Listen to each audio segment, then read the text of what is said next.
In Chiang Rai province, once thriving fish communities have transformed into ghost towns devoid of young residents due to the depletion of fish stocks. Similarly, both the fishery around Cambodia's Tonle Sap Lake and the aquaculture of Vietnam Mekong Delta have experienced significant decreases in productivity. The main factors behind the ecosystem changes in the Mekong River are climate change and the construction of nearly 480 dams situated both up and downstream.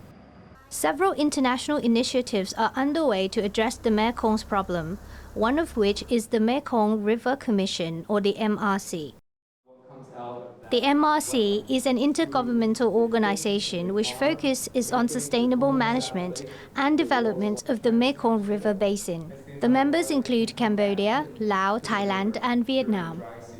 But in terms of how the MRC is mitigating the effects of dams, I like to focus on how dams are changing the flood pulse and bringing the peak of the pulse down. The Mekong River Commission hasn't done much work in that aspect. The 1995 Mekong Agreement guarantees, though, that dams built on the mainstream of the Mekong don't affect the pulse. Okay, there are specific rules built into that any new dam on the mainstream of the Mekong isn't going to bring the peak down. So that's definitely a form of mitigation that is part of the design of the 1995 Mekong Agreement. In Laos, Thailand, Vietnam, and Cambodia, there are several dams that are not located on the mainstream of the Mekong, which have a significant impact on the pulse of the river. The Mekong River Commission only focuses, however, on the mainstream dams. But the dams in China, which are upstream, have the most significant impact on the river all the way down to Cambodia. Currently, the MRC is not able to influence how China operates its dams. At the moment, there's zero cooperation over joint operations of the river system.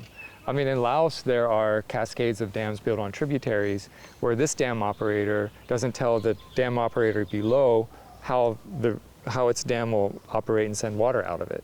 And so there's a total lack of coordination just on small river systems in Laos. You know, it's the larger system that needs a smarter approach. And there's no coordination country to country at all. And that's a very unfortunate circumstance, but that can change. Data sharing between upstream dams is necessary to enhance operation and explore intelligence approaches for the downstream region. China made a promise in September 2023 to share its dams operation data with those downstream. Unfortunately, as of March 2024, the data has not been shared. I think China is pledging to be a more responsible partner and share data and to work together with the downstream countries. I think it's important for the downstream countries to show the way towards the solutions and for the downstream countries to demonstrate that they understand what's happening, or there's nowhere to hide. You know, everything's out in the light, in the open, and an open, honest discussion can happen about the future of the river.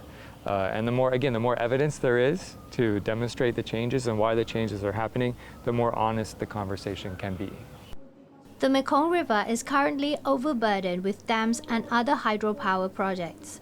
There are still 34 more such projects that are under construction in the Mekong Basin. This has put the ecosystem of the longest river in Southeast Asia at risk of collapse. There is still hope of saving the Mekong, but this will require all 6 nations to act now. The data that we see day to day suggests that the future is going to become very difficult. I think hard times are coming, and with hard times we need stronger collaboration. We need to act faster.